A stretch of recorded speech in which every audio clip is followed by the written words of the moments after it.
Ένα ξεχωριστό το σημερινό βίντεο του καναλιού μας. Ίσως μερικοί από εσάς να μην έχετε ξανακούσει ποτέ κάτι τέτοιο. Ίσως όμως και άλλοι να το έχετε ξανακούσει. Μετά το τέλος του βίντεο, γράψτε μας στα σχόλια πόσοι από εσάς είχαν ξανακούσει για τα ζώα που βοήθησαν τους Αγίους.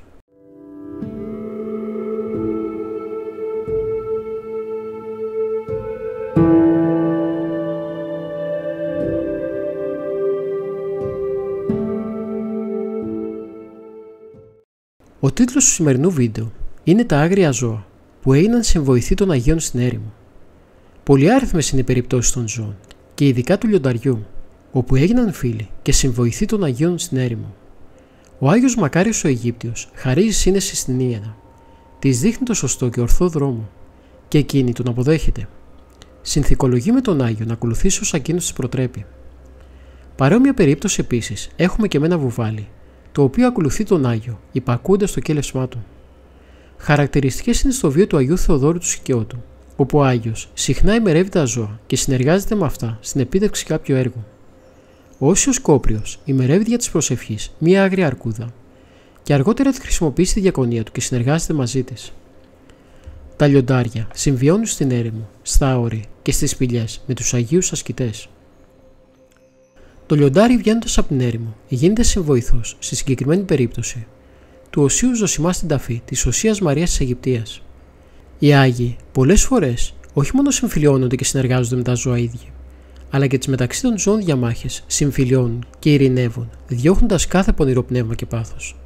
Ακόμη και με την επίκληση και μόνο του ονόματος του Αγίου από κάποιο πιστό χριστιανό πετυχαίνεται το ίδιο. Χαρακτηριστικό είναι και το παράδειγμα του λιονταριού με κάποιο γαϊδούρι στο βίο του Αγίου Θεοδοσίου του Κοινοβιάρχου. Πολλά επίσης ζώα συμπροσεύχονται με τον Άγιο, όπως το πίμνιο του Αγίου Ιωάννη του Κουκουζέλη, το οποίο σταματά να βρίσκει συναπαρμένο από τη Θεία Χάρη τη στιγμή που ο Άγιος υμνεί και δοξολογεί τον Δημιουργό Θεό. Αλλά πάλι ζώα έρχονται να ανακουφίσουν και να παρηγορήσουν τον Άγιο από την άσκηση και τις θλίψεις του. Το πουλί διώχνει με το κελάιδημά του τη θλίψη και τον πόνο του Οσίου Ακακίου, του Καυσοκαλυβίτου. Μερικά από αυτά μάλιστα φέρνουν τροφή στην έρημο, όπως ο Κόρακας για 70 χρόνια. Έφερνε κάθε μέρα ψωμί στον Όσιο Παύλο το Θηβαίο, ενώ πρόσφερε διπλό μερίδιο όταν επισκέφθηκε τον Όσιο Άγιος Αντώνιος. Παρόμοιο περιστατικό με τα προαναφερόμενα έχουμε και στο βίο του Αγίου Ιερονύμου, που νηστεύει χωρίς να φάει τίποτε, ολόκληρες εβδομάδες, προσπαθώντας να δαμάσει έτσι την επαναστατημένη σάρκα του και να έρθει η ειρήνη στην ψυχή του. Καθημερινώς κλαίει και προσεύχεται στον Κύριο και πολεμάει εναντίον των παθών του για να γλιτώσει. Όπως λέει ο ίδιος από το πύρ της κολάσεως. Αλλά δεν είναι μόνος του στην έρημο. Περιστοιχίζεται από άγρια θηρία και φρικαλαία ερπετά, που συμπάσχουν στη λύπη του και στο καθημερινό του μαρτύριο. Εκτός από αυτά, σπουδαίες περιπτώσεις ζώων, ειδικά του λιονταριού όπως προείπαμε, είναι το ζώο να μετέχει στο μαρτύριο του Αγίου. Ενώ πιέζεται το λιοντάρι να κατασπαράξει τον Άγιο, βλέποντας όμως το φυσικό πρόσωπο του Αγίου να ακτινοβολεί τη Θεία Χάρη, γίνεται μερότερο του προβάτου. Εντυπωσιακή περίπτωση του Αγίου Ανίκητου. Συχνά ο Άγιος με την άσκησή του, με την προσευχή και την νηστεία του, δαμάζει την αγριότητα των ζώων, τα διδάσκει και τα παιδαγωγεί. Ο Δανιήλ φράζει τα στόματα των λεόντων με την εγκράτεια, την προσευχή και την νηστεία του. Με τη Θεία Χάρη και τα Θεία Χαρίσματα, ο ασκητής Άγιος, επειδή μέσα του κατοικεί και αναπαύει το Θεός, όχι μόνο τα αισθητά, αλλά και τα νοητά θηρία υποτάσσει. Στο βίο του Αγίου Λαζάρου του Γαλισιώτου έχουμε παρόμοιο περιστατικό με ένα ζευγάρι αρκούδες, οι οποίες ενώ έρχονται να κατασπαράξουν τον Άγιο, προσευχόμενος προς το Θεό για να σωθεί, τη ημερεύει. Η οικειότητα των Αγίων με τα ζώα είναι τόσο συνηθισμένο φαινόμενο στην καθημερινή του ζωή, που τίποτε δεν φοβούνται. Χρησιμοποιούν αυτά χωρίς ενδιασμό σε κάθε τους ανάγκη. Ο Άγιος Παχώμιος χρησιμοποιεί τους κουροκόδηλους ως μέσο μεταφορικό για να το μεταφέρουν στην απέναντι όχθη. Ο διάβολος πολλές φορές έχει χρησιμοποιήσει τη μορφή ζώων για να οδηγήσει σε πλάνη τον Άγιο και να τον περιπέξει. Γιατί μετά την πτώση διασπάζεται η αρμονία ζώου και ανθρώπου, δηλαδή γενικότερα φύσεως και ανθρώπου.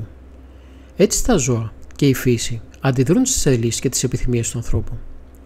Μετασχηματιζόμενοι οι δαίμονες σε θηρία και ερπετά, λιοντάρια και αρκούδες, λεοπαρδάλοι, σφίδια, σκορπιούς και λύκους, προσπαθούν να παρασύρουν τον άνθρωπο εκεί που θέλουν αυτοί. Ενδεικτικά στο βίο του Αγίου Κωνσταντίνου, του Εξιουδαίων, ο διάβολος παίρνει τη μορφή του λύκου που φέρει το πάθος του θυμού και της αγριότητας, για να μπορέσει έτσι να εκφοβήσει τον Άγιο και να τον κατασπαράξει. Αλλά οι Άγιοι με την προσευχή και την άσκησή τους και με τη χάρη του Αγίου Πνεύματος λαμβάνουν το χάρισμα της διακρίσεως και έτσι έχουν τη δυνατότητα να ξεχωρίζουν τα μηχανεύματα και το σκοπό του καθενός. Ο Άγιος Αντώνιος πάντα με ψυχική εγρήγορση αντιμετώπιζε αυτούς και δεν φοβόταν τίποτα και ούτε δίλιαζε.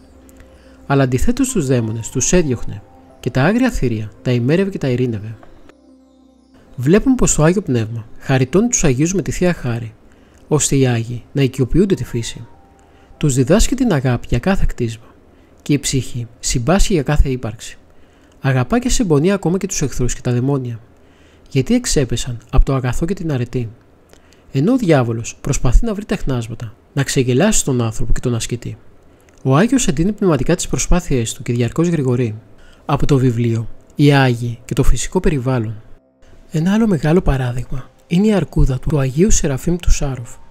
Στα 19 του χρόνια πήγε στο δάσος του Σάροφ, όπου ασκήτεψε και μέχρι το τέλος της ζωής του. Εκεί έδωσε στα διάφορα μέρη του δάσους ονομασίες όπως Ναζαρέτ, Βιθλεήμ, Ιερουσαλήμ, Όρος Θαβόρ, Γολγοθάς και άλλα. Τη 10 λίβα του την ονόμασε Άγιον Όρος. Έτσι, κάνοντας τις καθημερινές του εργασίες, μαζεύοντας βρύα για να τα χρησιμοποιήσει ως λίπασμα στον κήπο του ή κόβοντας ξύλα, επαναλάμβανε τις διάφορες φάσεις της ζωής του Χριστού. Σε αυτή τη γη ο Άγιος είχε άμεση επαφή με τα πλάσματα του Θεού, κάτι που του έδινε ιδιαίτερη χαρά. Οι φιλίες του με τα ζώα του δάσους γέμιζαν έκπληξη τους αδελφούς του στο Σάροφ, ιδιαίτερα όταν έβλεπαν κουνέλια, αλεπούδες, σαύρες, αρκούδες, ακόμη και λύκους να μαζεύονται γύρω στα μεσάνυχτα στην είσοδο της καλύβας του. Περιμένοντας τον να τελειώσει τις προσευχές του και να φανεί με τα καραβελάκια το ψωμί για να τα ταΐσει. Κάποια μέρα έφτασε στο μακρινό ερημητήριο του Αγίου Σεραφείμ μία αδελφή από το μοναστήρι του Ντιβέγεβο. Περνούσε μία περίοδο αγωνίας και απογοητεύσεως και ήθελε να φύγει από το μοναστήρι, γιατί το διακόνημα της μαγείρισσας της προκαλούσε απέχθεια. Ο Άγιος Σεραφείμ είχε δώσει ευλογία να τον επισκεφθεί. Πλησιάζοντας στο ασκητήριό του, αντίκρισε τον ερημίτη να κάθεται έξω από το κελί του με μία πελώρια αρκούδα μπροστά στα πόδια του. «Βοήθεια, πάτερ», φώναξε η φτωχή μοναχή. «Ήρθε το τέλος μου». Εκείνος έδιωξε την αρκούδα και της είπε γελώντας: «Όχι, μητερούλα, δεν ήρθε ακόμα το τέλος σου. Το τέλος σου είναι μακριά. Η αρκούδα δεν θα σε πειράξει. Αντίθετα, θα σε διασκεδάσει». Και αφού την καθησύχασε με τα λόγια αυτά, την κάλεσε να καθίσει πλάι του πάνω σε ένα κορμό δέντρου. Η αρκούδα όμως πήγε και πάλι να ξαπλώσει μπροστά στα πόδια του. Η αδελφή έτρεμε σύγκορμη.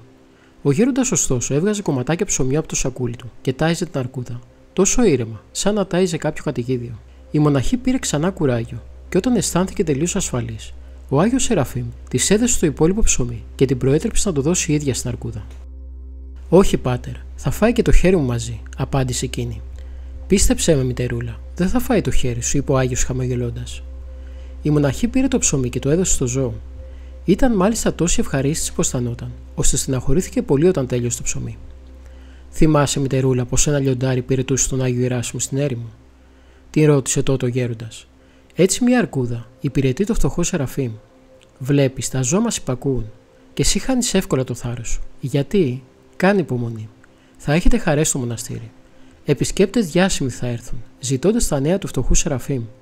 Και εσύ δίχως δισταγμό θα τους πεις τότε πως μαζί δώσαμε φαΐ σε μια αρκούδα. Αν είχα ένα ψαλίδι, θα έκοβα λίγο από το τρίχωμά της για απόδειξη. Σε οικετεύω, μητερούλα, μη χάνεις ποτέ το κουράγιο σου για τίποτα».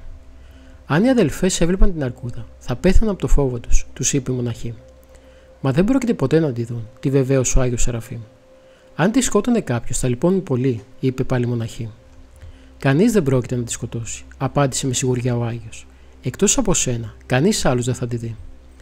«Πώς θα με πιστέψουν οι αδελφές όταν θα τους διηγηθώ αυτό το θαύμα», σκέφτηκε η μοναχή. Και ο γέροντας, διαβάζοντας τη σκέψη της, της είπε: «Πριν περάσουν 11 χρόνια από τον θάνατό μου, δεν θα πει σε κανέναν τίποτα. Μετά τα 11 χρόνια, μητερούλα, θα ξέρεις σε ποιον να το πεις». Η αδελφή γύρισε στον Ντιβέγεβο με ανανεωμένο το ζήλο για το διακόνημά της. 11 χρόνια μετά την κοίμηση του οσίου, παρακολουθώντας η μοναχή κάποιο ζωγράφο που αγιογραφούσε τον Άγιο Σεραφείμ, θυμήθηκε το επεισόδιο με την αρκούδα και το διηγήθηκε για πρώτη φορά. Έτσι, επαληθεύτηκε και η προφητεία του Αγίου. Η αρκούδα αυτή, εκτός από συντροφιά, προσέφερε μερικές φορές και βοήθεια στον Άγιο Σεραφείμ. «Άκου εδώ, Μίσα», της είπε μια μέρα που είχε επισκέπτες, και οι οποίοι συνήθως έδειχναν φοβισμένοι στη θέα του θηρίου. «Αντί να τρομάζεις τους ανθρώπους, δεν πηγαίνεις καλύτερα να μου φέρνεις κάτι, ώστε να το προσφέρω κι εγώ στους επισκέπτες μου?» Εκείνη υπάκουσε, χώθηκε στο δάσος και σε λίγο επέστρεψε περπατώντας όρθια στα πίσω πόδια. Στα μπροστινά κρατούσε μια κυρίθρα με μέλι. Αγίου Σεραφείμ του Σάροφ, από το βιβλίο «Η ζωοφιλία των Αγίων και η Αγιοφιλία των Ζώων». Ο Άγιος Παΐσιος αντιμετώπιζε τα πάντα ως δημιουργήματα του Θεού και για τον λόγο αυτό πάντα ήθελε να είναι κοντά στη φύση. Όταν ήμουν στο Σινά, είχα 2 πέρδικες, είχε πει κάποτε. Περνούσα εκείνη την περίοδο κάτι συναχώριες και έρχονταν τα πουλιά να μου κάνουν συντροφιά και να με παρηγορήσουν. Όπου πήγαιναν, μόλις με άκουγαν, έρχονταν κοντά μου. Όταν σκάλιζα εικόνες, ανέβαινα στους ώμους μου. Μια φορά αρρώστησα για 1 εβδομάδα. Όταν έγινα καλά, πήγα στην κορφή του λόφου όπου συνήθιζα και φώναξα τα πουλιά για να τα ταΐσω. Τα πουλιά με προϋπάντησαν στο δρόμο, φτεροκοπώντας γύρω μου. Δεν είχαν φάει το φαγητό τους. Μόλις όμως με είδαν, έφαγαν. Μια άλλη φορά έκανα χυλό με ρύζι και την άλλη μέρα καθάρισα το κονσερβοκούτι που είχα βράσει στο ρύζι και πέταξα τα ξηρά απομεινάρια στα ποντίκια. Από τότε, κάθε φορά που σκάλιζα εικόνες και πετιόντουσαν κομματάκια ξύλου, αυτά ακούγοντας το θόρυβο και βλέποντας ξύλο, νόμιζαν ότι είναι ρύζι και μαζεύονταν για να φάνε. Ακόμη και τα άγρια ζώα ημερεύουν κοντά σε μας όταν ζούμε σωστή ζωή. Στη μονή στο ομοίο τον Παΐσιο τον πλησίασε ένα μικρό ελάφι, το οποίο έτρωγε από τα χέρια του. Και μία αρκούδα πλησίαζε τη μονή, χωρίς όμως ποτέ να απειλήσει κανένα. Θυμάμαι στο κελί του Τιμίου Σταυρού, ένα καλοκαίρι μία οχιά κατέβηκε από τη λαμαρίνα της Κηπής και κουλουριάστηκε μπροστά μου.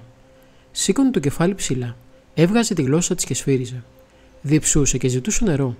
Της έβαλα νεράκι και ήπιε. Για τα τσακάλια είχε πει πως τον συγκινούσαν πάρα πολύ, διότι όταν πεινάνε, κλαίνε σαν μωρά παιδιά. Ο γέροντας είχε ένα καμπανάκι το οποίο κτυπούσε και μαζεύονταν τα γατάκια για να φάνε κάτι από αυτά που είχε. Σιγά σιγά άρχισαν μόνα τους τα γατάκια να τραβούν το σκοινί για να βγαίνει να τα ταΐζει. Κάποτε ο ηγούμενος της Μονής Κουτλομουσίου, ο πατήρ Χριστόδουλος, είχε ένα πρόβλημα και θεώρησε ότι πρέπει να πάει νωρίς το πρωί στον Άγιο Παΐσιο να του συμβουλευτεί. Όταν έφτασε στο κελί του Αγίου, εκείνος ήταν μόνος.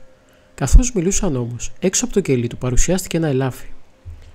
Βλέποντας το Άγιος, του είπε: «Σου έχω πει να μην κυκλοφορείς το πρωί, γιατί μπορεί να σε σκοτώσουν». Το ελάφι σήκωσε το ένα ποδαράκι του και τότε ο Άγιος κατάλαβε ότι ήταν σπασμένο. Πάει μέσα στο κελί του και επιστρέφει με ένα ξύλο, το οποίο το έδωσε στο σπασμένο πόδι του ελαφιού, σαν να ήταν γύψος. Και του είπε: «Θα επιστρέψεις 25 μέρες για να βγάλουμε το γύψο». Ο ηγούμενος σημείωσε την ημερομηνία και μετά από 25 μέρες επέστρεψε στο κελί του Αγίου για να δει αν θα έρθει το ελάφι.